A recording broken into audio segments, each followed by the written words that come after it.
It didn't start with a leak. It started with video footage, raw, public, disturbing, that rippled through social media, then traditional media, then Capitol Hill, and then into the heart of national political conflict. In early January, images and clips from Minneapolis showed a scene many Americans had hoped was relegated to the past. Heavily armed federal officers moving through a U.S. city, raids that felt militarized, and a fatal shooting involving federal immigration officers. Within days, the situation in Minnesota, first reporting as an ICE enforcement operation, escalated into a national flashpoint over federal power, enforcement tactics, civil liberties, and even whether the U.S. government could or should deploy military forces domestically. Before we dive further, hit subscribe, like, and share so more Americans can stay informed on this evolving story that connects immigration policy, federal authority, and constitutional checks at a historic moment. The trigger was what came to be known in media and community circles as Operation Metro Surge, a concentrated surge of Immigration and Customs Enforcement, ICE, Customs and Border Protection, CBP, and other federal officers deployed across the twin cities of Minneapolis-St. Paul. Federal officials said the mission was aimed at arresting undocumented immigrants and addressing fraud allegations, a mission framed publicly as law enforcement. Locally, however, residents, activists, and state leaders saw a dramatically larger footprint: masked agents in residential neighborhoods, aggressive approaches near schools and hospitals, and stops without clear justification, all under the banner of immigration enforcement. In that environment, tensions were already high. Then came the incidents that propelled Minnesota into the headlines across the country. First, early in January, federal agents shot and killed Renee Nicole Good, a 37-year-old U.S. citizen. Video and eyewitness accounts painted a far different picture than official DHS statements, suggesting Good was not an imminent threat when shots were fired, contradicting early federal framing. Local officials, including Minneapolis leadership, condemned the actions and called for federal agents to leave the state. Less than 2 weeks later, another shooting occurred. In a separate Minneapolis encounter, 2 federal agents fatally shot Alex Pretty, a 37-year-old ICU nurse and well-known community figure. Again, early federal claims that Pretty was armed and posed a threat were challenged by video and forensic review, leading to widespread calls for transparency, accountability, and a thorough investigation. The combination of these events ignited public outrage and a rapid political response.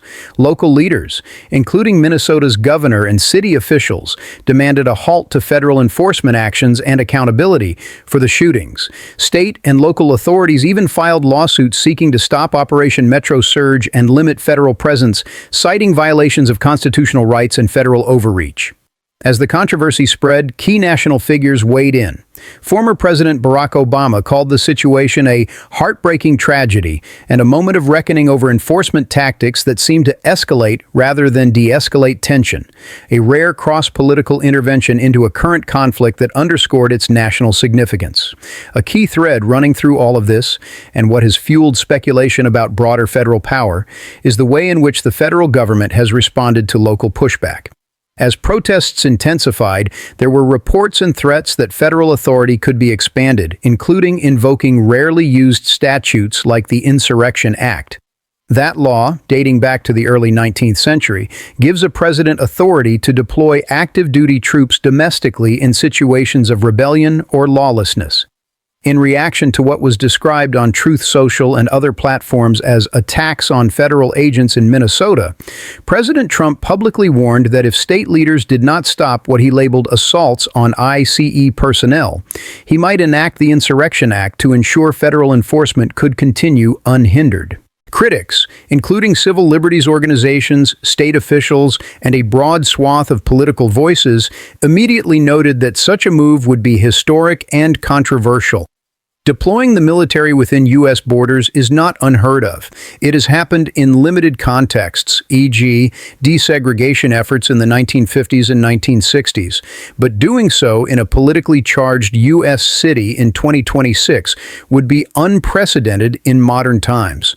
There is no confirmed secret military plan for Minnesota in the sense of documents outlining such deployment, but what is confirmed is that military assets have been put on standby and discussed in internally as contingency options in case civil unrest escalates further and state authorities request support. Those discussions and the public warnings about invoking federal powers are what drive rumors and social media speculation about military plans. In truth, these deliberations are typically part of the federal government's risk assessment and planning process, not evidence of a finalized covert strategy.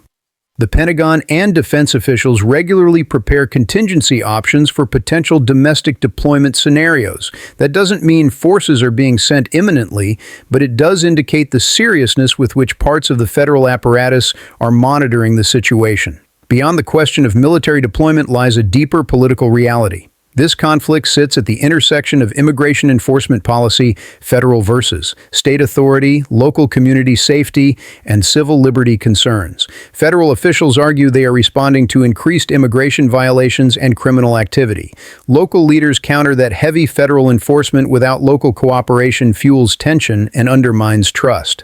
These competing narratives have converged in Minnesota with explosive results. As the situation continues to unfold, several parallel dynamics are worth noting for American audiences. Legal challenges are mounting as state attorneys general, civil rights organizations, and local governments seek judicial intervention to block or limit federal operations. Public opinion is sharply divided, with activists on both sides using the events as proof of larger national debates over immigration, federal authority, and police/military roles in civilian life. Political pressure is increasing not just locally but nationally, with lawmakers from both parties weighing in on whether federal enforcement tactics represent necessary law enforcement or federal overreach. In this evolving landscape, the question is not whether events in Minnesota are isolated. They are not. Rather, the question is what they reveal about the broader trajectory of U.S. governance, executive power, and how enforcement agencies operate domestically. The rumored secret plans often cited online represent a larger anxiety about federal authority, but the confirmed facts point to heightened enforcement orders, heated political rhetoric, contingency planning, and deep national debate over civil liberties and public safety. Looking ahead, what happens in Minnesota may set precedents that stretch far beyond state lines, influencing how federal enforcement, state sovereignty, and citizens' rights are balanced in future clashes. As legal battles proceed, public protests continue, and national voices enter the fray. One reality stands out. This is no longer just a local enforcement situation. It's a national reckoning. Americans from all walks of life should watch closely, not because of unverified conspiracies, but because the outcome could reshape the boundaries of federal power in our communities.